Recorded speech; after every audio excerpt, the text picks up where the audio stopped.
Every one of my clients would be extremely happy if they knew they were walking in my office and I could get them the 10 to 15% rate of return. That's what everybody thinks they're going to get.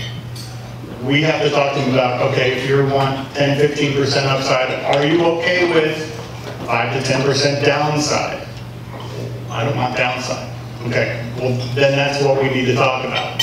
We need to talk about what's your exposure on the downside, and so that's what we're doing all the time. We're looking at where markets are in public markets, the individual securities that we own. We worry about a client's liquidity position. We don't want a client to have to sell something at a time when they don't want to sell it. I mean, we work in very liquid securities. I could liquidate somebody's entire portfolio in about 3 minutes. Doesn't mean I want to. There's usually times where, when everybody's needing to sell, that's probably when you want to buy. I can give you for instance on that, David mentioned about people significantly increasing their wealth. In 2009, when Lehman Brothers closed their doors, there was a little bit of an esoteric market called the auction rate preferred securities market. There were companies such as Morgan Stanley, Merrill Lynch, that were maintaining money market instruments through an auction rate market. And they were paying a pretty reasonable rate of return, but technically which was what? Yeah. What's the rate? Well, at that point it was probably 2%. Okay. It was 2%. Your money basically rolled every week at the auction. Well, what people didn't realize when they bought these is that they were dependent upon these large institutions to maintain an orderly market. They decided, because the financial markets and liquidity dried up, they were going to stop. This was a $10 billion market where senior citizens had their money market instruments thinking that they could cash out of them at any given point in time. So some of these institutions had hundreds of thousands of dollars per client, thinking that that was just their cash sitting on the sidelines, that was their free cash, and they couldn't get it. So they saw the money market like it was a savings account. They saw that like as good as cash, as safe as cash. They saw that like a savings account, and pretty soon they needed to get out. Well, what happens when you need to get out of something and there's no buyers? Price drops, price drops, price drops. I had cash sitting on the sideline because the clients that we manage money for, we own these instruments. We didn't care whether or not they were still paying their interest. They were, they were secured 3 times over by investment-grade municipal bonds. We were just sitting back flipping interest. So I was literally buying these at 60 and 70 cents on the dollar on AAA rated securities that I had no worry in the world about losing money on. And usually within about a 90-day period of time, we were cashed out. So, at a 40 to 30, 40% rate of return, getting out in 90 days, yeah, you can make money very quickly if you have the cash sitting on the sideline. You just have to be prepared to pull the trigger. And that gives you an advantage, like you said. You can liquidate a client's account in 3 minutes with stocks, bonds, and so forth, right?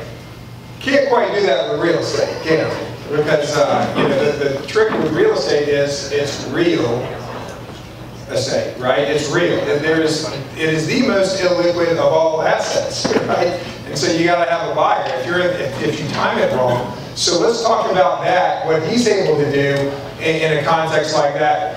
What should these folks be thinking about in terms of? I know that you, Malhar, and some other real estate investor movement leaders, y'all are changing your strategies. Y'all are, I see you getting out of flipping. You're doing a short-term wholesaling. Some people are getting into storage units. Some are doing construction. Tell me why you're doing this stuff. You said you had some concerns. We'd love to hear about that. But also, kind of dovetailing with what he was saying is, how do you shore up that worst-case scenario where you're not lost, but maybe even where you're ready to step into the market? Yeah. So as I've been fairly public about what moves we've been making, largely because if I'm doing it, I might be completely wrong, but even the downside risk of being completely wrong is not that bad for what we're doing. So, example of what so Probably 2 years ago, we would have anywhere from 10 to 15 construction projects going on at a time. Now we have scaled down substantially. The reason being because I'm already starting to see the front end of the market where we buy properties, you know, sellers, dealing directly with homeowners, sellers, wholesalers, etc. Those prices are significantly greater right now for us to buy for the margins we look for than they were 6 months ago, 12 months ago, 18 months ago. So now what we decided to do is, okay, if I can't get the margin I want over here, let me just go up the ladder a little bit. So to speak, what I mean by up the ladder, what I mean is, let me just go straight to the source. So we started contacting sellers directly and locking up deals at those slightly higher prices, understanding that, hey, we're just going to get in and out of this deal fairly quickly because there are other people that are buying. A lot of the hedge funds are back into the market right now. Now, my understanding as to why the hedge funds might be getting in, and this is just strictly speculation, perhaps you can speak a little bit better about that, is if the market were to shift, they have their money tied up in a hard asset, right? So they like that idea that, okay, they might take a short-term hit, they can reap the benefits of the cash flow, and then over time, they're going to be able to gain it back. Because real estate, you know, it goes in cycles. So even if we do take a downturn, it will eventually come back up. Hedge funds have the type of capital to sustain a blow like that for a elongated period of time, whereas a smaller mom and pop type of investor like ourselves or many of the people in this room are going to not be able to withstand that, like you said earlier. So what we started doing is, okay, shorter term properties that we can be in and out of. I mean, we're not doing any new construction right now. We have our last new construction property on the market right now, under contract, selling at the end of this month. Why? Because new construction takes us anywhere from 8 to 12 months, depending on how many permitting headaches we have to go through. That ties your asset. Exactly. That ties your money. The number one thing I cannot control that I've become very clear about is the market, right? And the market time is my biggest risk. So the longer I hold a property, the more susceptible I am to any market changes. As a result, what we started doing is, okay, we look at properties that we've refined our process really well. We can be in and out of gut renovated properties in about 4 to 5 months, in and out. So we're not doing any large additions or any sort of additions at this time. So if we can take the existing square footage, renovate the existing square footage, be in and out in about 4 to 5 months, we feel fairly safe, fairly comfortable. With that said, we still maintain our margins. So we're not buying at those higher prices. We're still, I'm buying at the same criteria that we used to buy in 2010 as we are in 2019.